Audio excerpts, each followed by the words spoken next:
नमस्कार दोस्तों। एक बार गंगा के किनारे दो कुटिया थी जिसमें दो सन्यासी रहते थे। दोनों ही सगे भाई थे। उस नदी में एक मणि वाला सांप भी रहता था जो इच्छा अनुसार कोई भी रूप धारण कर सकता था। एक दिन वह सांप एक मानव के वेश में नदी किनारे टहल रहा था। तभी उसकी दृष्टि सन्यासी पर पड़ी जो अपनी कुटिया पर बैठा था। सांप उसके पास पहुंचा और नमस्कार करने के बाद उससे बातचीत करने लगा। पहले ही दिन से दोनों एक दूसरे के अच्छे मित्र बन गए। फिर तो दोनों के मिलने का सिलसिला बढ़ता गया और वे दोनों हर एक 2 दिन में मिलने लगे और बात आते जाते एक दूसरे का आलिंगन भी करते थे। एक दिन सर्प अपना मानवीय रूप त्याग कर अपने असली रूप में प्रकट हुआ। उसने अपने कंठ से निकालकर अपनी मणि भी उस सन्यासी को दिखाई। सांप के असली रूप को देखकर उसके होश उड़ गए। डर से अपनी भूख प्यास भी खो दिया।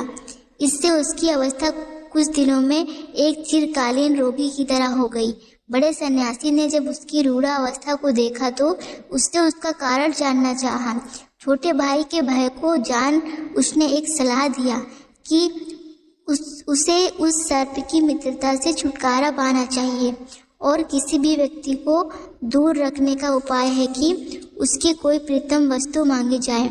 अतः वह भी सांप को दूर रखने के लिए उससे उसकी मणि को मांगे। दूसरे दिन जब सांप छोटे सन्यासी की कुटिया में पहुंचा तो सन्यासी ने उसे उसकी मणि मांगी। इसे सुन वह सांप कुछ बहाना बनाया और तुरंत वहां से चला गया। इसके पश्चात भी सन्यासी की 2 बार सांप से मुलाकात हुई और उसने हर बार मणि मांगी। सांप तब उसे दूर करने से ही नमस्कार कर वहां से चला गया। सांप फिर दूर से ही नमस्कार करने के बाद वहां से चला गया और फिर कभी भी उसके सामने नहीं आया। हेलो दोस्तों, हमें भी जीवन में कई बार ऐसे परिणाम देखने को मिलते रहते हैं।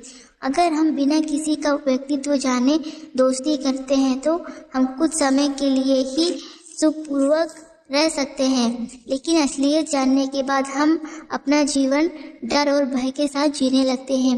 अगर समय रहते इस कारण का उपाय न किया गया तो डर और भय से हमारा अस्तित्व अवश्य मिट जाएगा।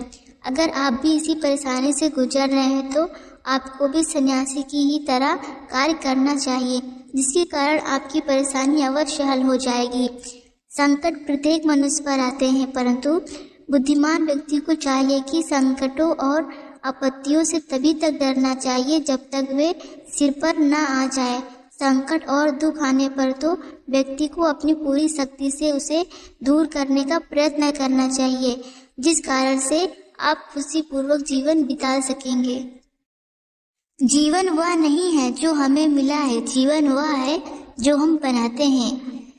नमस्कार दोस्तों, अगर ये वीडियो पसंद आई हो तो एक लाइक, सब्सक्राइब आपने न किया हो तो एक सब्सक्राइब जरूर करिएगा। बेल आइकन की घंटी दबाना न भूलिएगा। अगर ये वीडियो आपको पसंद आई हो तो प्लीज़ एक लाइक और एक सब्सक्राइब जरूर करिएगा। धन्यवाद।